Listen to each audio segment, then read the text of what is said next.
tarde a todos. Quero começar por agradecer à Mafalda Anjos, diretora da Visão, o amável convite que me fez para este Green Talk, que eu julgo que em português será qualquer coisa como conversa de sportinguista.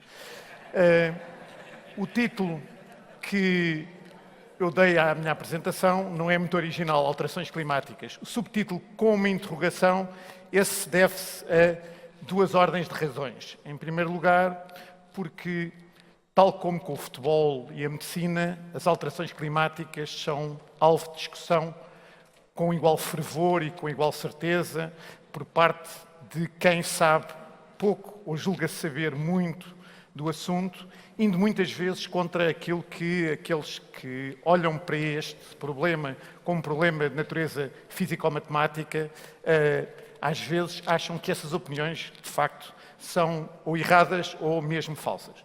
Há também uma segunda ordem de razões e tem a ver com o facto de a revista Visão, eu considero que, quando aborda este tipo de problemas, ter a preocupação de auscultar aqueles que, certo ou erradamente, se dedicam a estes assuntos. E eu, dentre os muitos, não poderia deixar de salientar o Luís Ribeiro, com quem eu lido há muitos anos. A política de dados não me permite dizer quantos, até porque se poderia concluir acerca da sua idade já provecta. E, portanto, sem mais delongas, irei passar ao assunto. Começarei por uma fotografia tirada há mais de 40 anos à porta da Academia das Ciências de Lisboa. Aqui estão reunidos a fina flor da altura dos especialistas em clima. Podemos ver aqui, à vossa direita, o professor José Pinto Peixoto, quem se comemora os 100 anos de nascimento e os 30 anos de publicação do seu livro Physics of Climate, que ainda hoje é uma referência em qualquer universidade nacional ou internacional. E ao lado, à direita do professor Peixoto, sem gravata, está Syukuro Manabe, que foi apenas um dos prémios Nobel da Física deste ano. Por trás, com gravata, está Eduardo Lorenz, o pai da teoria do caos. Não vou enumerar os restantes, apenas digo que é uma pena que esta fotografia não tenha sido feita em infravermelhos, porque ver-se-ia provavelmente a minha pessoa por trás daquela porta, juntamente com uma série de estudantes finalistas de ciências geofísicas.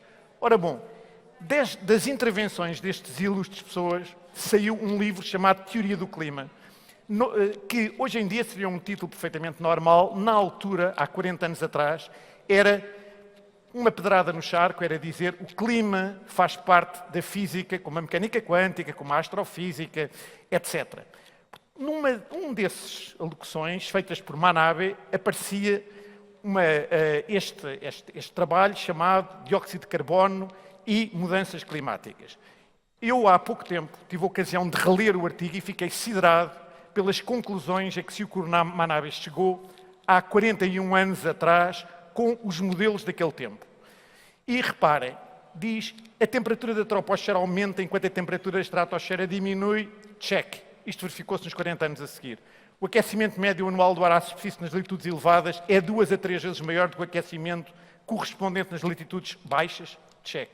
Sobre o Oceano Ártico e nas regiões circundantes, o aquecimento induzido pelo CO2 tem uma forte dependência sazonal, com um máximo no inverno e um mínimo no verão, check. As taxas médias globais, quer de precipitação, quer de evaporação, aumentaram. Sim, senhor, aumentaram. A cobertura e a espessura do gelo marinho nas regiões polares decrescem. Check. A estação de fusão da neve chega mais cedo. Check. A taxa média anual de escoamento da água à superfície aumenta nas latitudes elevadas. Check. Finalmente, durante o verão, o valor médio da umidade do solo no hemisfério norte tem uma redução em 2 bandas latitudinais. Check. Ora bom, poderia acabar aqui a minha conversa dizendo isto há 40 anos já se sabia, estava contido na matemática e na física, que continua a ser a mesma. Ora bom, o que eu vou falar é exatamente daqueles aspectos a que aqueles que não são especialistas em física e matemática e que julgam que podem usar o seu senso comum, tendem a utilizar na sua argumentação. Em primeiro lugar, vou analisar o aquecimento global do ponto de vista macroeconómico, portanto, olhando para a Terra como um todo e olhando para um período muito grande, por exemplo, de 10 anos. Ora bom, nós sabemos que, de facto, o globo mantém a sua dinâmica, e aqui dinâmica, quer no seu sentido atual de movimento, portanto, quer dos oceanos, as correntes, quer da atmosfera, os ventos, mas também no sentido antigo de vitalidade. E estou a pensar na biofísica e na bioquímica e na biologia. Ora bom, portanto, tudo isto é mantido porquê? Bom, porque a Terra recebe energia solar de grande qualidade, são estas setas amarelas, parte não chega a entrar, é refletida e, portanto, só há uma parte AS que não chega a entrar no sistema, mas, por sua vez, a Terra e a atmosfera emitem energia de baixa qualidade, portanto, no infravermelho, calor, se assim quiserem, em aproximadamente, tudo isto está em balanço. Ora bom, se eu escrever as equações de balanço, que estão aqui em baixo, e resolver este sistema de equações, que é muito simples de resolver, consigo calcular a quantidade de energia que está a ser emitida pela superfície do globo em função da radiação solar, que aqui entra no planeta, e depois em função daquilo que é absorvido pela atmosfera e que é essencialmente absorvido, quer ou pelo vapor d'água ou pelo CO2. Ora bom, e aqui está um resultado que eu fiz em Excel num instantinho, em que aqui em baixo, no canto inferior esquerdo, está o resultado que teríamos se não houvesse atmosfera. Portanto, se isto fosse como a Lua. Ora bom, a temperatura média do planeta seria menos 18 graus Celsius, o que seria absolutamente impossível de haver o que quer que seja de decente à superfície da Terra. Ora bom, portanto, primeira coisa, ainda bem que há efeito de estufa, que faz com que tenhamos estes 13 graus Celsius. O que acontece é que, perturbando muito ligeiramente aqueles quadradinhos ou a estrelinha, a mensagem que eu quero aqui trazer é que, de facto, basta perturbar um nadinha para haver logo grandes variabilidades nas médias.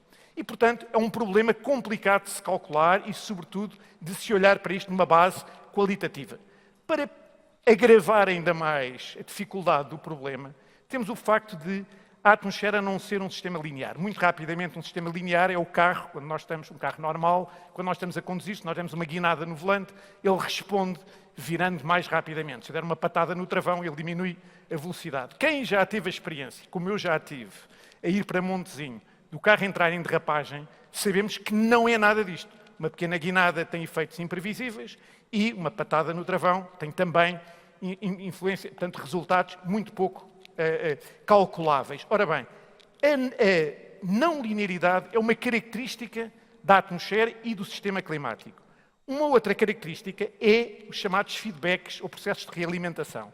Pura e simplesmente, e muito rapidamente, é dizer o seguinte: se eu tiver algo que varia e vai implicar a variação de outra coisa, essa outra coisa pode, por sua vez, voltar a alterar aquilo que a está a afetar. Dou dois exemplos.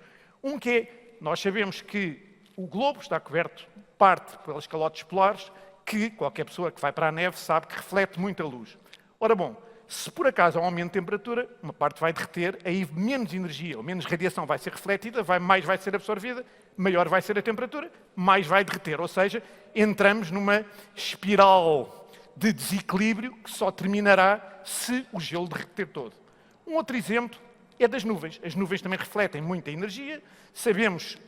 Quando andamos de avião, vê-se perfeitamente que as nuvens são muito brancas. E, portanto, dizemos, bom, se houver mais temperatura, sabemos que há mais nuvens. Ótimo, menos radiação irá chegar cá ao planeta e, portanto, a temperatura irá diminuir. É exatamente aquilo que se chama um feedback negativo. O problema é que as coisas são mais complicadas. Quem vai à praia, se olhar para aquelas nuvens de bom tempo, que nós chamamos cirros, que é assim uma forma de rabos de cavalo, sabemos que elas são muito transparentes para a radiação solar e absorvem muito o calor. E, portanto, essas contribuem para o efeito de estufa. Ou seja, o problema agrava-se porque haverá umas nuvens que funcionam num sentido, haverá outras que funcionam no outro. Para vos mostrar a dimensão do problema, resolvi tirar uma fotografia, uns apontamentos de quando eu era aluno na Universidade do Missouri e que temos aqui alguns dos feedbacks. Entretanto, isto piorou, portanto, há mais feedbacks. Só para vos dizer que isto é um problema de facto complicado. E quando temos isto tudo, vou tentar mostrar-vos que de facto o sentido comum não funciona. É um dado adquirido que as emissões de dióxido de carbono têm vindo a aumentar ao longo dos tempos de uma forma praticamente linear. Se nós olharmos para a temperatura, qualquer mente sã dirá, bom, estamos a ver aqui o reflexo do CO2. Mas há sempre pessoas que veem outras coisas. Um negacionista dirá, não senhor, o que eu vejo aqui é um conjunto de patamares e nesses patamares até se vê uma ligeira diminuição de temperatura. Portanto, não me venha cá dizer que, de facto, isto é o reflexo daquilo que vê-se mesmo que não é. E se uma pessoa tenta argumentar com essas pessoas, normalmente dizem, mas eu tenho direito à minha opinião. Normalmente eu digo, não tem, desculpe, mas não tem direito à sua opinião. Vamos olhar para o que é que a física e a matemática diz. E de uma forma muito simples, vou-vos mostrar o seguinte. Será isto ou isto? Então vamos imaginar que, de facto, a atmosfera respondia de uma forma linear ao aumento de dióxido de carbono. Ora bom, só que a atmosfera não é só isto. Muito mais importante são ciclos sazonais, ciclos bianuais da temperatura que nós sabemos que existem. Portanto, vamos acrescentar aqui 2 ciclos. E também, a atmosfera não são só coisas periódicas. Portanto, quando vem uma vaga de calor, quando passa uma frente fria, etc. Portanto, temos modificações que não são periódicas. Portanto, vamos acrescentar aqui aquilo que se chama um ruídozinho, um processo estocástico. Vamos somar estas 3 coisas e juro-vos que dá aquilo. Portanto, de facto, se eu olhar para a física e para a matemática, eu aí digo, tenho muita pena, meu amigo, mas isto não funciona. Ora bom, um outro aspecto, e este é o mais importante, é que existem modelos. Os modelos incorporam leis da física traduzidas por relações matemáticas que são integráveis numericamente. É tal modelação. Ora bom, este resultado já é um bocadinho antigo, mas contei o essencial. Temos aqui a branco a variabilidade da temperatura desde 1865. A azul mais escuro temos aquilo que um modelo é capaz de simular se eu entrar apenas em consideração com aquilo que se chama a variabilidade natural, que é essencialmente vulcanismo, atividade solar, etc. A curva azul mais claro é introduzindo o dióxido de carbono devido aos humanos. Julgo que não vale a pena estar a dizer qual das curvas é a melhor. E, portanto, o que eu quero dizer é que a matemática e a física são capazes de simular este aumento. No dia em que o negacionista me der um modelo com matemática e física que seja capaz de fazer isto, eu aí repenso e diria, bom, este merece com certeza o Prémio Nobel, porque vamos ter muito que rever naquilo que se tem vindo a fazer.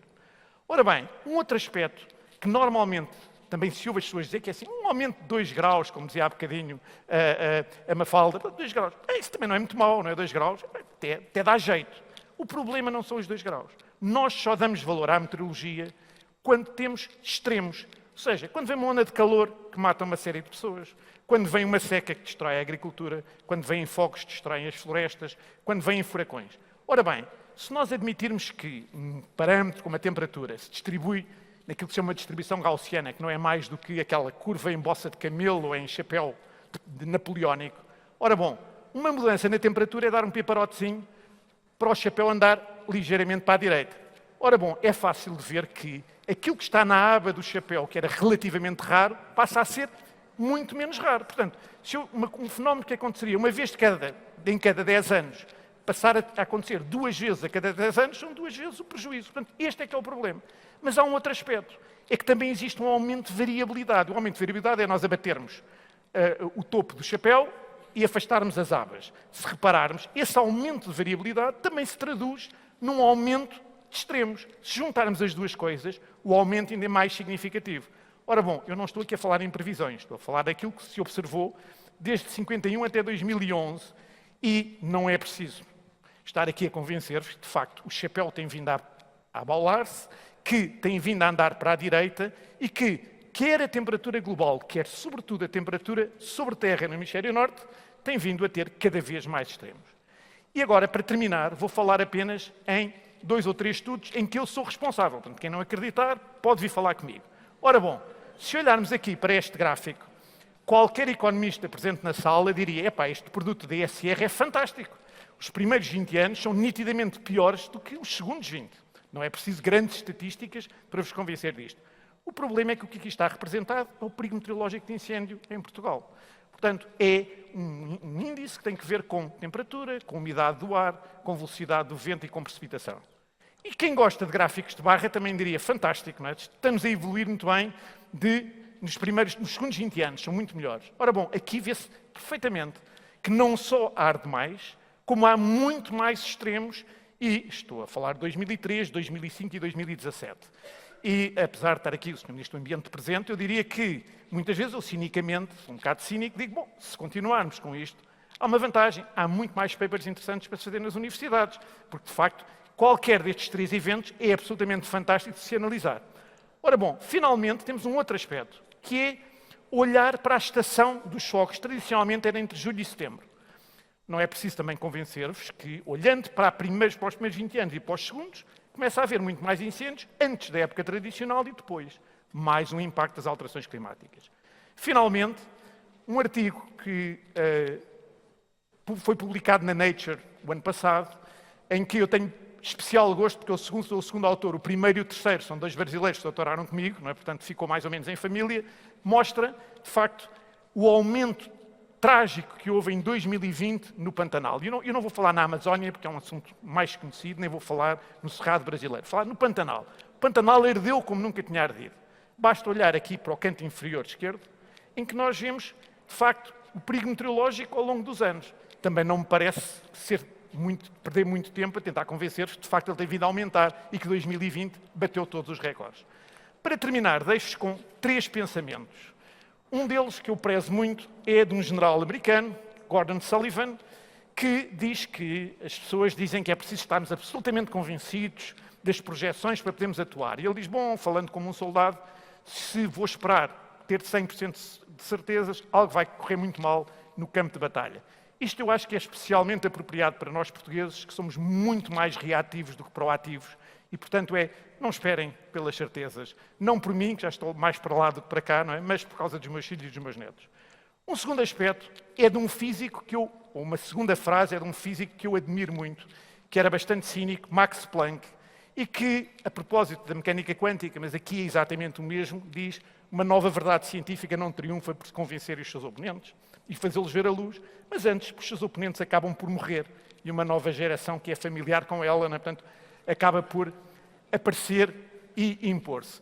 Portanto, aqui é um caso em que, de facto, o aumento de entropia que conduz à morte joga um bocadinho a favor de pessoas mais esclarecidas.